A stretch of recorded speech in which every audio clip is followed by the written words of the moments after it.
আসসালামু আলাইকুম। যারা দেখছেন নিশ্চয়ই সবাই ভালো আছেন।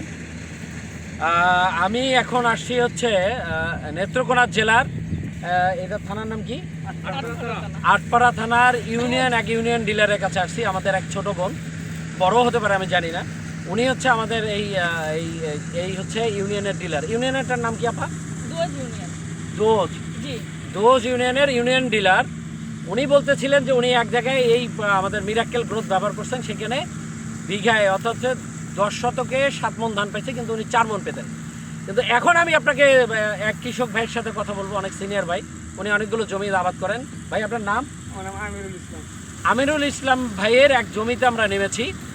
আপনি দেখেন জমির যে ফলন, আমরা বিভিন্ন সেমিনারে দেখাই যে গাছ কাঁচা থাকতেই গাছ এত বেশি শক্তিশালী হবে এবং উৎপাদন বাড়বে।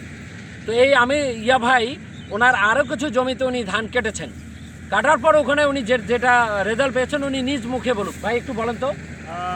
আমি এই ক্ষেতের মধ্যে 4 মণ করে ধান পাইছি, এখন 5 মণ 6 মণ করে ধান পাইতেছি। মানে উনি এই ক্ষেতে ধান পেতেন 4 মণ করে। এই সিজনটার নাম কি বলে? এই অগ্রহায়ণের সিজনে উনি ধান পেতেন 4 মণ করে। এখন উনি বলতেছেন 5 থেকে 6 মণ ধান উনি পাবেন, কারণ উনি আরও কিছু উনি ব্যবহার করেছিলেন। এখানে কি ফুল ব্যবহার করছিলেন না অল্প অল্প করে ব্যবহার? অল্প অল্প ব্যবহার করে 30 শতক জমিতে উনি এই রেশিও যদি আমরা বলি, তাহলে প্রায় 5 থেকে 6 মণ ধান 30 শতক উনি বৃদ্ধি পাবেন। তাহলে আপনি চিন্তা করেন, তাহলে উনি মাত্র হয়তো যেভাবে খরচ করছেন, হয়তো ধরেন সর্বোচ্চ 400 টাকার প্রোডাক্ট এখানে ব্যবহার করছেন। তাহলে 10 শতকে উনি 2 মণ পারলে 30 শতকে উনি পাবেন 6 মণ। তাহলে আল্লাহর রহমতে উনি 6000 টাকা বেশি পাবেন এখানে ফলনে। তাহলে আপনি চিন্তা করেন, তাহলে কথা রাখে রুমিনাজ, কথা রাখে মিরাকেল।